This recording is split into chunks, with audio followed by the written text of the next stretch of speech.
Hello, everyone, and welcome to the Real Watchers live stream for February 5th, 2025. My name is Garrett. And I'm Kevin. And we are your lovely co-hosts. Hope you're all having a fantastic day and week so far. But of course, Wednesday is our favorite day of the week because we get to do the stream. So hope everything's going good. Kevin, how the hell you been over the last week?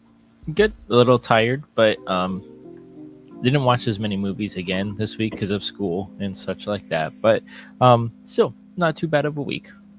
Yeah. If only your school was about movies, you could watch more. Just saying. As for me, week's been pretty good for every day of February so far. I've actually been doing some new stuff. In the mornings, I'll get up earlier than normal, and I will go to the gym and all that before going to work. And it's been very nice. So very cool. Yeah. But of course, we already have a comment from our good friend Nadia over at Horror and More saying, "Howdy, partners." Howdy. Howdy, indeed. Hope you're having a great week so far. All right, Kevin, let's go ahead and get into it with the stories this week. And up first, this week we got the first trailers for Jurassic World Rebirth and Fantastic Four First Steps. Everyone around the world celebrating, cheering, and unified applause for the. I'm just kidding. But we got first trailers for these movies, and both of them look fantastic. No pun intended. Yeah, they look great. I mean, the dinosaurs in Rebirth look absolutely fantastic, and the premise behind it is very intriguing as well. And Fantastic Four looks it's different, but it's a good different. Yes, it looks comic accurate, not like the typical MCU stuff, which, I mean, I'm not complaining about the usual MCU stuff, but this looks more comic accurate, and I'm all here for it. Yeah. So, very much looking forward to both these. We're supposed to be getting new trailers as well during the Super Bowl for both of these, I believe. So be on the lookout if you watch sports at all. I mean, I'll just be watching YouTube and waiting for them to populate, but, it's all right. Oh, next up. So sorry. First trailer for Final Destination Bloodlines is here, and it looks like they never put down the pen. It looks fantastic. I mean, it's going to be gruesome and gory, and I'm all here for it. Yeah, I mean, it was a wise move to make the trailer basically just one of the deaths from the movie. Whether or not that death will actually be in the movie, who knows? But I think that was a really smart way of doing it, and it wasn't like too bloody or gory, so you could do it as a trailer and still very. Some of that made me cringe. His nose ring. Oh man. But moving right along, getting some more casting news for The Odyssey. John Leguizamo and Inception stars Elliot Page and Himesh Patel are joining Christopher Nolan's The Odyssey. This cast is seemingly growing by the day. Who's gonna play who in this? I have no idea. Yeah, I have to see who's gonna play who, because if they're just all of these people are just extras, that would be kind of ridiculous in a way.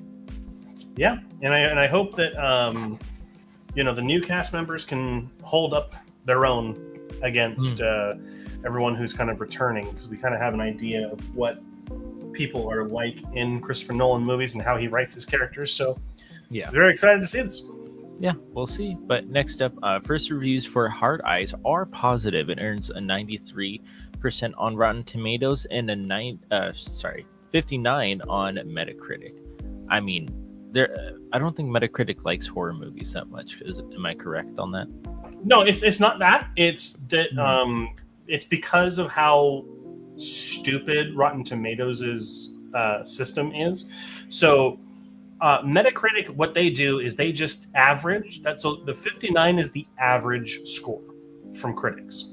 That doesn't mean that that's just what it is. That means the average people are giving it a 5.9 out of 10. Okay. I mean, but since it's trending on the higher side of 50, that means that more people are giving it higher than that than less.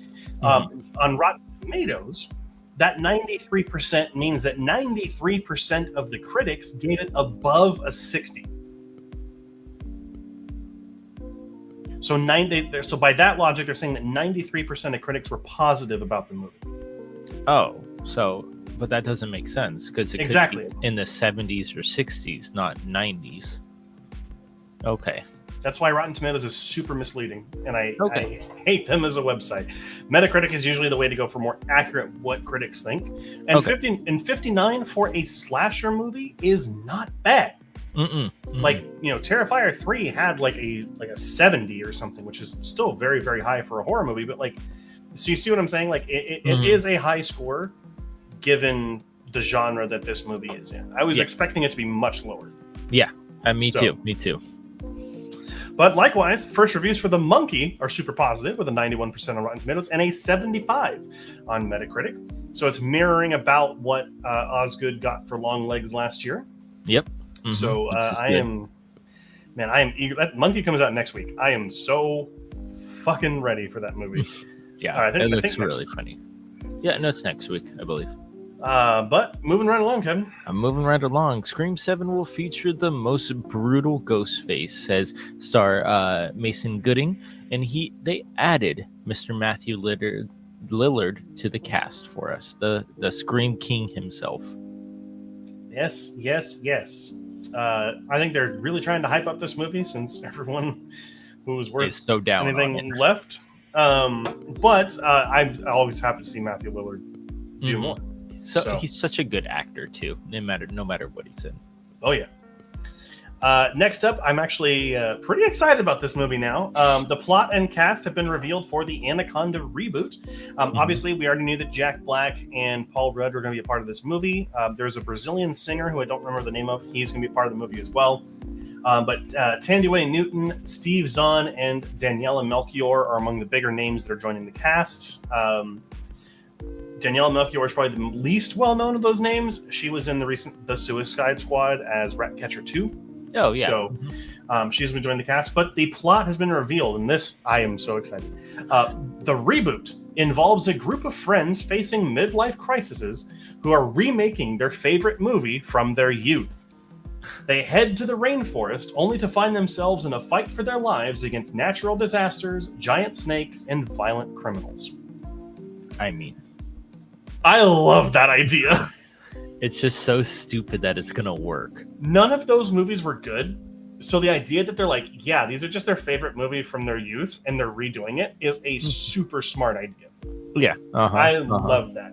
And I think that by having comedians do it, that makes more sense. Or comic actors, that makes more sense. And I'm excited for it. I think that sounds great. It's going to be very interesting, I feel like. But next up, the director of Speak No Evil will remake Japanese horror movie Audition. And did you have you seen Speak No Evil yet? No, you should watch. I haven't seen either one. Oh yeah, I haven't seen Audition yet, but interesting. I meant the original Speak No Evil, because the one with James McAvoy is a remake from a movie that's 2 years older in it. Oh, okay, yeah, but interesting. I mean, I haven't seen the Japanese Audition yet. So, I mean, again, I like trailers, so I have to watch some trailers for it or see what the premise is a little bit. And hopefully it's not a shot-for-shot remake. Maybe he puts this little spin on it. Yeah, hopefully. Alrighty. Mel Gibson's next movie, The Resurrection of the Christ, will begin production within the next month. Obviously, this is the sequel to The Passion of the Christ. Spoiler alert for the book, if anyone hasn't read it yet. Apparently there's a resurrection in it, so you're getting another movie about it. I guess he was recently on that schmuck Joe Rogan's podcast, and was talking about how this movie is basically going to be an acid trip, which okay, sure, way to go, Mel. We'll see if it's any good. Yep. But next story, I'm actually excited to see this next story. Yeah. Because we have a friend here in our chat who didn't say anything about this earlier today, and I know that she likes this movie. Yeah, so they're remaking. It's a remake of The Faculty is happening with companion writer attached to write and Robert Rodriguez returning to produce. I mean, I don't know what they're gonna do, but it's a remake, and I just don't know where they're gonna go with this. That's the only thing. So, and it's not that old of a movie either. Yeah, but I think it's a favorite for enough people that it can get some love. But but the original director, Robert Rodriguez, is going to produce it. So hopefully he has a choice of who's directing it, and hopefully they can get a cast that's just as good and, make it faithful to the original. Yeah, hopefully they do. Yeah. But I don't know if you knew about that, Nadia. Would love to hear if you heard about that or not. Next up, The Old Guard 2 will release on Netflix on July 2nd, 2025 this year. And for those of you who don't know, we covered The Old Guard on like the first couple months of the original Drive Back podcast, which is why I put it on here. I mean, I could tell that there was going to be a franchise after that first one, or at least an attempted one, because of the universe that they set up. But, I'm always down to see more Charlize Theron. So that's it. Even when the movie's not that good, like one that I watched in my reviews this week, but we'll get there. Okay. Well, next up, Insidious 6 delayed until 2026. Okay. I don't need to have it this year. We have a lot of good horror movies that are coming out this year. Maybe they're trying to strategically place it somewhere where it might not get beat at the box office. It's true. Or it may have just had some changing up behind the scenes or something. Could have been anything that helped delay it. Another movie I'm really excited about, Guillermo del Toro's Frankenstein will be releasing in November of this year, which we've gotten a couple behind the scenes photos with Oscar Isaac and Christoph Waltz and Mia Goth and Jacob Elordi. I need that trailer. I need to see how it looks too. I need it. Those images look real good, and who knows? Hopefully, it's another Oscar contender because horror's had a good year this year. Let's see if we can keep it going. Let's keep it up. Damien Leone teases Terrifier 4 will be the most satisfying conclusion, and hopefully, I don't want to have like the Michael Myers syndrome where he's always back, even though it's a bad movie. Hopefully, they can. Keep Art dead, but make some like funny cameos, just like in the background of somewhere of one of his newer movies that he makes. So, I'm perfectly okay with it. I mean, I just want it to come out. That's it. Yeah, and I think we did also hear that you're going to go into depth on who Art the Clown is and how he became Art the Clown, which is going to be really kind of nice to see. And then the way that this was worded in the original article said that it will be one of like the most horrifying or the most satisfying conclusion in the horror franchise. And I didn't know if that meant in this franchise or in horror in general. So it was because it was worded kind of weird. I think they mean in this franchise, because I would hope so. Because I don't know, but that's what I think. And last up here, The Day the Earth Blew Up, a Looney Tunes movie, has been delayed until March 14th, just a couple of weeks pushed back. No real word on why. Maybe to help not go up against something else, but it has been delayed just a little bit. I don't want it to be delayed more, because it's supposed to come out like next year or last year or something. I was supposed to, and then it got pulled from release. Yeah. But then it's coming out again, which is good. It's still coming out just a couple of weeks later, which is fine. Just make sure that it still comes out. Yeah. That's what I'm worried about. Coyote versus Acme, which I still want to see very, very, very badly. All right, that is it for all of the news stories this week. So let's go ahead and get on here. People are speculating Lillard's return will probably be a flashback, and if that's the case, they're hyping his return too far. It's true. That's true. You very right. Very right. Hoping that they're wrong, though. Yeah, hopefully. Wasn't a fan of Audition. Maybe the remake will be better. Maybe. Interesting. Maybe the Americanized revamp of it will be better. Who knows? Sorry you weren't a fan. Kevin, I told you about the Faculty remake. Yeah, I know. She did. Oh, okay. She did. Well, She did. You just didn't text it in the text group, so I was worried you didn't see it. Next up, there's too many good horror movies coming out. I can't keep up. Yep. 100%, and I love that new emoji. It's stupid, that emoji, dude. It's great. Alrighty, let's go ahead and talk about the trailers that came out this week. We already talked about the big three: Fantastic Four, First Steps, Jurassic World Rebirth, and Final Destination Bloodlines. So really, there's no reason to really talk about which one stood out to us, because those are the three. However, I do need to go ahead and say something, because Kevin and I watched a trailer right before this for Shiver Me Timbers. which is the upcoming horror movie based on Popeye the Sailor Man. And I gotta say, I think it looks like it's going to be a really fun, bad movie. It looks so bad and stupid. But it looks like it's trying to be bad on purpose. Yeah. Which makes it immediately better in my eyes because it looks like a grindhouse movie. It looks like the kind of movie you see a trailer for in a horror movie. And yeah. I'm okay with that. As long as they are having fun with it and it's not like egregiously terrible, then sure. It was just a really charming, maybe it was just the trailer. The trailer was really charming. So I don't know. It charmed me, but it still looks bad.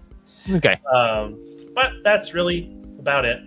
Nothing else too much going on there. No, nothing much. But the box office figures are in. And at number 1, Dogman with 36 million coming in. I mean, it's a kids movie. It's gonna be up at the top right now, unfortunately. Companion coming in with 9.3 million. Mufasa, who is still in theaters for some reason, but it's making money, so that's why. 63.2 million. 6.3 million. Oh, what did I say? 60? 63.2. I mean, could be. Could be. And then One of Them Days with 5.9 million, and Flight Risk dropping all the way down to 5. It was number 1 last week, if I remember correct, with 5.4 million. What a drop off. Yeah, just heard it wasn't that good of a movie. So just like his hair in the movie. Missing. Yeah. But that is it for the box office this week. Let's go ahead and get into the movies that are coming out this weekend. And first up is Love Hurts, probably my most anticipated movie this weekend. A realtor is pulled back into the life he left behind after his former partner in crime resurfaces with an ominous message. With his crime lord brother also on his trail, he must confront his past and the history he never fully buried. Mm-hmm. I am so excited for this because it's got Ke Huy Quan in it. I mean, it just looks... It looks like a comedy action movie, which I'm down for. There's never not a place for those. Mm-hmm. So I'm always happy to see them. Up after that is Heart Eyes, which we talked about earlier. For the past several years, the Heart Eyes killer has wreaked havoc on Valentine's Day by stalking and murdering romantic couples. This Valentine's Day, no couple is safe. I think this looks like it'll be pretty fun. It's going to be great. Up after that is Bring Them Down. An Irish shepherding family thrust into battle on several fronts. Internal strife, hostility within the family, and rivalry with another farmer. Paternalism, heritage, and the generational trauma cycle through the cultural prism of Ireland. This has a bunch of big stars in it, including Christopher Abbott, who was recently in Wolfman, and then also Barry Keoghan, who has been in several movies now. So if you're interested at all, go and check this out. And lastly is the Oscar-nominated documentary this year, No Other Land. This film, made by a Palestinian-Israeli collective, shows the destruction of the occupied West Bank's Masafer Yatta by Israeli soldiers and the alliance which develops between the Palestinian activist Bassel and Israeli journalist Yuval. Sorry if I mispronounced those names. This is one of the highest reviewed documentaries of the year. It's nominated for the Oscars, so I am very excited to go and see this movie. Nice. Alrighty, and that is it for all of our kind of written stuff today. Mm-hmm. They say comedy is the lowest form of entertainment, but with these public domain movies, I'd say cheap horror is going to beat it. Not horror made to capitalize on public domain characters is specifically where we're going with that. But great job there, Joey. But that's going to be it for the kind of scheduled stuff, I guess you could say. So let's go ahead and change it up and talk about the movies that we watched over the course of the last week. And I watched 5 movies. Kevin watched 1. I'll split you in the middle. How about that? Yeah, so 3, 1, 2 is what we'll do. Sounds like a deal. So up first, I was just browsing through Shudder the other day and found a horror movie I'd never heard of before called Them from 2006. It is a French horror movie, and it is basically a ripoff of The Strangers, but worse. It is a very boring movie. Nothing happens in this movie, really. It's like there are some tense moments, I'll admit, but it takes way too long to get started. I will argue that once it does get started, though, it doesn't relent, which is a nice feature. And there are a couple, like 2-3 moments of genuine tension. Other than that, it's boring. You don't give a shit about any of the characters and if they die or not. It's just boring. It's also ugly, too. It's on a really bad film grain, at least the copy on Shudder is. So it looks really, like, blurry a lot of the time. It's really not that good. If you're curious at all and like a home invasion horror movie with a little bit of a twist at the end, go for it. But I would not recommend it. Up after that, I watched a different horror movie. Well, a movie that uses horror in its premise, and that is The Dead Don't Die. And it turns out after watching Day of the Dead last week, which I thought was a bad zombie movie, it's not just kind of big budget Hollywood zombie movies that can be bad. It's also indie art house zombie movies that can be bad as well. This is my first film by Jim Jarmusch, who is more like an avant-garde auteur style filmmaker. I was very disappointed by this movie, though. I think that it is funny. It's got a really deadpan humor, especially like because Bill Murray is in this movie and he plays like a police chief or sheriff or whatever. And there's a part where he's going to this diner where like 3 people or 2 or 3 people have been like viciously attacked by zombies. And he walks in and sees the corpses and there's just like no expression on his face. And he just walks out and he's like answering questions for someone's like, do you think it was wild animals? And he's like, yeah, I don't know, but they crushed the coffee pot. So things like that are kind of funny. And it does have a sense of humor to it. The cast is also like a huge cast. There's a lot of people in this movie. Adam Driver, Bill Murray. So it's really kind of cool there. And it feels like they're enjoying working with each other and they're enjoying their time working with the director, which is really nice. And I appreciate that. But the problem is that the movie is so boring when it's not dealing with those characters and not dealing with the comedy aspect. The zombie stuff sucks in this movie. And it's all this, it's trying to convey this doom-centered approach. Oh, society's doomed.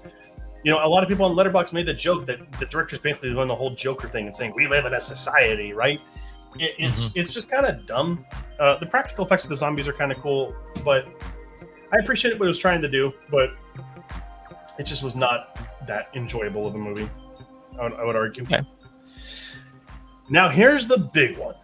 So, I thought you would save this for last, to be honest with you. Well, I go in chronological order of when I watch things. So this movie I had never seen before, and then watched it for the first time as a little reward for getting 100% on my recent paper for school. And so I finally watched this movie. And my paper got 100%, and E.T. the Extraterrestrial got 100%. After one viewing of E.T., I had never seen this before. Everyone's probably going to roast me. Everyone in my family and friends has been roasting me for not watching this movie before. This movie is perfect. I really cannot argue anything about it.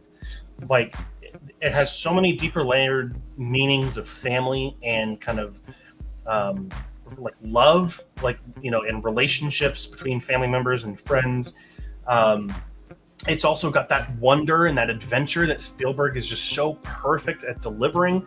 And also, I think probably a masterpiece, perfect film score from John Williams in this movie. The flying theme specifically makes me cry every single time I hear it. Even if I'm just sitting here like doing work, like I will listen to it and just tear up because it is so goddamn beautiful. But I love this movie. I've seen it once and I fell in love with it. This is a movie that I will always recommend to people if they've never seen it, which I you know, as someone who hasn't seen it before, I get it. You know, if people don't have the time to watch it, but it is so good and so heartfelt and so sincere. And I mean, come on, a movie with good child actors in it is very hard to find. Yeah. So just saying. Just saying. Well, next up for me was Heretic. This came out last year, and this was very interesting watch, very creepy watch. I feel like Hugh Grant is absolutely disturbing in this movie. He gives no emotions and is very monotone in a lot of it, but that's what makes his character so eerie and creepy. And it being about like religious stuff and the trickery behind everything that Hugh does is really fantastic as well. I don't want to spoil anything because it's still such a newer movie, but it's so good, I feel like. And I love it from beginning to end. It got me hooked as soon as they get into his house. After that, you're in for the ride, and I absolutely loved it. I give it an 86 out of 100. Gotcha. Glad you were a lot more positive on the movie. I was very disappointed by this movie. I still thought it was good. But Did you overhype yourself? No, it just went in a direction that I didn't really like. Okay. And there's a part of it, I don't want to spoil anything. The way the movie kind of ends and the reasoning for why he's doing what he's doing didn't really line up for me. And I found it borderline offensive, but that's a story for another day. Mm-hmm. But next up, I went from a perfect movie to a real bad one. And this is a movie that I had seen clips of a lot because they'll show up on TikTok or YouTube Shorts or whatever. And I had never actually watched this movie, but I love Seth MacFarlane as a creator, as someone who is a genuinely talented and creative person. Mm-hmm. He's a great singer. He made Ted, which is a great buddy comedy movie. He knows what he's doing. Not here. This there is a place for westerns to be parodied and lampooned. Yeah. But and I do like the idea of talking about how bad the health standards were at the time and making jokes about it. That is probably the only part of this movie. The joke, they're beaten to death. That's the biggest problem with this movie. Every joke is beaten to death. But the first time when he's talking about going to the doctor and he's like, well, I'm going to get you a head nail. It's just a nail we're going to hit into your head. It'll relieve the pain. That's funny because that's the kind of shit they did back then. But then, of course, he goes into 4 other examples of it and just completely kills the joke. There's clearly a love of westerns here, though. The movie is not poorly shot. There's some really cool establishing shots of the wilderness and everything. I feel like this movie could have been a lot better. I have a sneaking suspicion the studio interfered in this movie and wanted it to be more Family Guy-y, and less what Seth MacFarlane maybe truly wanted to make. Which is the big feeling that I get from this movie. Unfortunately, because he can do so much with a big budget like that. I feel like. Yeah. This movie's just a dumpster fire, though. It's not good. But lastly, here's a pretty short one because it is a short. I watched the this year Oscar-nominated short film "The Only Girl in the Orchestra," which is on Netflix if you have it. It's a good little 32-minute documentary about the first female double bass player for a philharmonic orchestra in the United States. So she was the first woman to ever be in an orchestra as a double bass player, which is awesome. And there's some really cool information they share about that and her time and how she started. But it does get a little unfocused and kind of showing more about her today as she's retiring, which is just kind of I don't know, it didn't really feel that interesting. But the history stuff was really important. I had no idea that most conductors for orchestras would refuse to have female players in their orchestra because if they were too attractive, they couldn't do their job because they wanted to stare at them. But if they weren't attractive enough, they didn't want to work with them. Oh my God. Which is that's crazy. Horrible. People still think those things today. But it's just kind of crazy to hear stories like that. And it's also just nice to see a little documentary about a musician. Musicians are awesome. Gotta love musicians. So why is it getting nominees now when it was made in 2023? Because it was released late enough in it may have been its first showing may have been in 2023, but it was released in 2024. It's like Hundreds of Beavers, which is technically a 2022 movie, but its actual premiere was in 2024. Okay. So this probably had like a showing or two at some festival, and then premiered fully later. Gotcha. Okay. Yeah. But Okay. that is it for the movies outside the wheel spin. Yeah. So I'll talk about my short. Some comments though. Oh, comments. I'm so sorry. Yep. It took you long enough. Yeah. Yeah. That's what I said too. Yeah, it took me almost 31 years to watch this movie. Did you watch the original E.T. or the edited version? I don't know. He has the 4K Steelbook edition, right? It's not Steelbook. I have the 40th. I have the 40th anniversary 4K Blu-ray. So I don't know what constitutes the edited version. Yeah, there's I didn't even know there was an edited version. There you go. I wonder if somewhere out there the Mormon churches had a meeting regarding this movie before sending out the missionaries. I mean, it's so true though. Like, shouldn't be pestering people anyway, but it's fine. But that could happen. That's the thing. So, yep. I think I had a missionary come to my door, like either right after this movie came out or like right before. But I mean, the Mormon missionary, well, it ends in favor of them. I'm not gonna spoil. It's not a spoiler by any means, but like it's like the Book of Mormon musical. They'll still be there. Mm-hmm. People are still gonna be gullible. But anyhow, but yeah. So those are the comments. Yeah. So Joey, let me know what constitutes the edited version of ET. Because I'd be curious to know. All right, let's start with your short, Kevin. Yeah, my short. Tom Turk Daffy. This is just a really funny short. It's something that I would have laughed my ass off if I was a little kid. Just trying to put Daffy in a place where the hunter can't kill him, pretty much. But it's just humor upon humor, and the addition to Tom and Tom Turk. It's okay, but I was there for Daffy most of the time, so I gave it an 86 out of 100. Gotcha.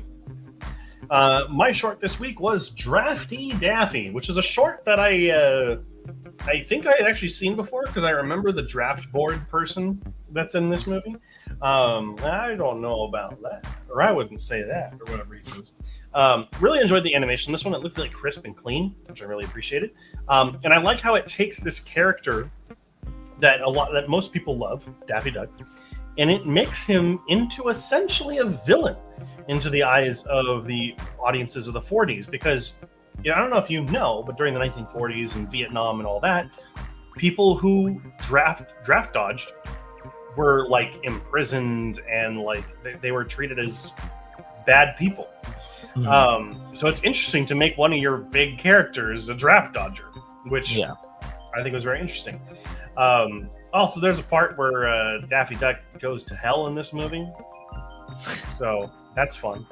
Yeah, and the draft board guy is there because, of course, anyone who works for a draft board is going to be a demon. So there you go. I love this one. 90 out of 100. Nice, very cool. My first wheel spin was basketball. This was funny. I thought it would be a little bit more funny, unfortunately. So maybe I put too high of expectations on this movie, but it's still really cool. It's really funny. There are some funny one-liners, and what happens with the different teams from around the different globe is really funny with their names and the cheerleaders that they have. The two main characters are just two dudes having fun in this movie, so I enjoyed them as well. But the concept of them making up a game just off the whim of trying to impress a girl is the funniest thing in the world, and it actually makes sense. Like, I was never confused when they were playing basketball. I was like, oh, I know exactly what's going on, and that's what I think helped me actually enjoy this movie a lot more. So 72 out of 100, perfectly fine with me. All right. And up last is the movie that I got, which is Sky High from 2005. I remember watching this movie as a kid and really enjoying it then. And now watching it, it's definitely got some flaws, but also in some ways, it's charming. And it was a little ahead of its time. This was before the big Marvel craze, back before superhero movies were as popular as they are now. It presents a really fun concept of a high school with superheroes, which is kind of fun. And then it has a whole sidekick class, and there's a little bit of people not being equal to other people in that because they're sidekicks or they're hero support as they call them. And of course you get the formulaic, oh, you guys are really the real heroes, like that bullshit. But the biggest thing with this movie for me personally, and of course because film criticism is very subjective, I do not like cringy high school movies, and this is a cringy 2000s high school movie with superpowers. And when it's dealing with the superpower stuff and those aspects, it's really charming and really fun. But when it's just like the typical, like, I'm over here with my friends studying at home, and dad's kind of weird in front of my friends, like, it doesn't do anything for me. The cast is pretty fun though. I mean, I'm not gonna lie, everyone is having a lot of fun. I'm not gonna call the main character in this movie. I don't know his name, but he looks like Shia LaBeouf. Oh, I know exactly who you're talking about. I don't know his name either. I'm gonna call him Shia LaBeouf Light, because they probably wanted to get Shia LaBeouf in this movie and couldn't. I think it's fine. It's a charming little movie that it doesn't break any formulas or anything, but what it does do differently than other high school movies makes it stand out just a little bit more. Mm-hmm. So I do have a little soft spot in my heart for Sky High. Okay. Next up here, different angles. I think all scenes with guns were changed or taken out entirely. New scenes with bathroom scales and pumpkins and stuff like that. There were guns in the one that I watched. There's a close-up shot of a shotgun. Mm-hmm. So I don't think it was the edited version. I think Robert Stack was the best part of Basketball with the parody Unsolved Mysteries segments. I don't know. I don't remember any of the names, going to be honest. So I'll look into it. Well, there you go. Alrighty. But that is going to be it for all the movies that we watched over the course of the last week. So, Kevin, what time is it? It's the wheel time. It is the wheel time. So, we got a lot of movies on this bitch. So we're gonna need some more. So if anyone has any suggestions, now is the time to get them in. But I just realized we are almost at 300. Mm-hmm. So I am gonna add a couple more of you and I in here, just to help it a little bit. And I'll get 3. Because it's usually pretty proportionate to how many others we have on here. So, alrighty, we got some comments here. Shocking. Kevin, you disappoint me, sir. I'm sorry, I'm looking him up right now. I watched this like 4 days ago, so he liked it, but not enough to... Oh, I know this segment that he's talking about. Okay, yes, that was really good with the Unsolved Mysteries, where he goes to a freaking country that I can't even name, but it starts with a C. So, but yes, that was good. I need to double check. I think I've seen the 2009 My Bloody Valentine. Let me check too. Yes, I have reviewed it.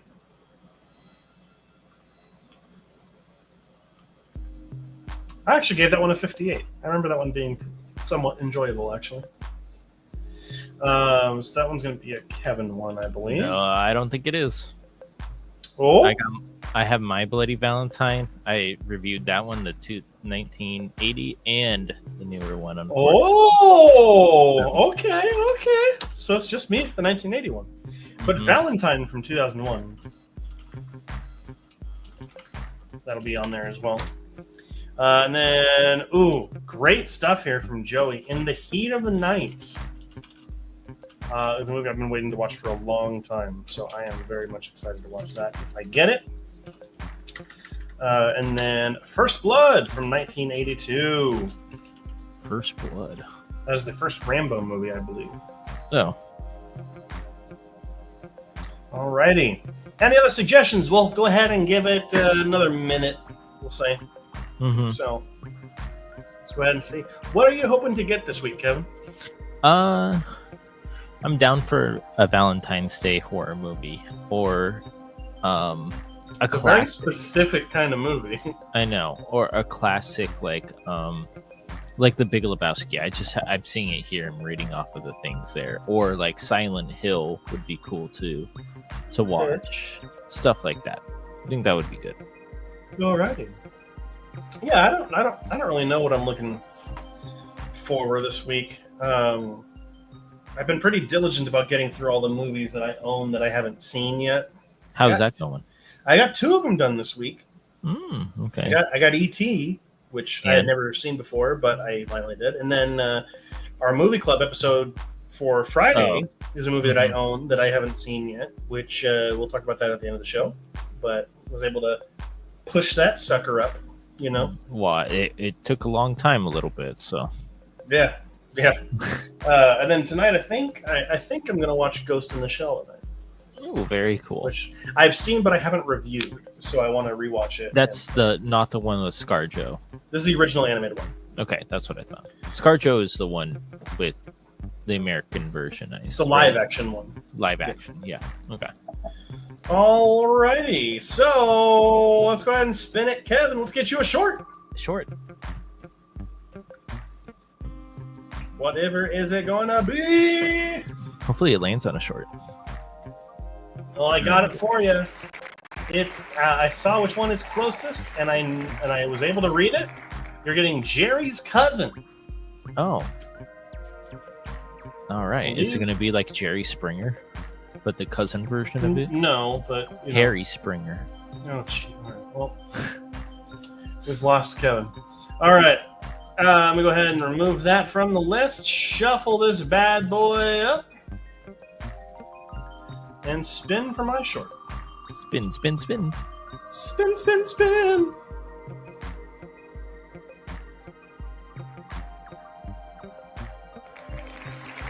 Well, I'm not Kevin, and that's not a short.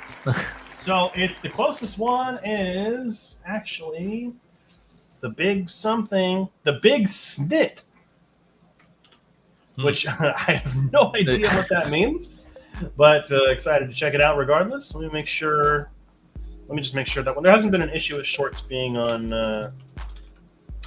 Letterboxd. Oh, there is. Interesting. I have never even heard this one before. So cool. All right. And let's go ahead and shuffle this bad boy up. Kevin. Get that movie for me. Get a good one. Jerry's Cousin is a Tom and Jerry short. Okay, so I was right in my head. What's it gonna be, Kevin? I don't know. I can't read it. Burn! Didn't you just watch this one? I thought I did. Let me see. Yeah, you did. Oh. Well, I already watched it. But you have. I haven't watched this, so I'm gonna go ahead and find it and put my initial on it. Also, I gotta take off Carry On because I watched that. Yep. All right. Shuffling it up, and we'll spin it again for Kevin. Give me one that I haven't seen, Garrett. Okay. Dude, that ain't up to me. It's up to the wheel.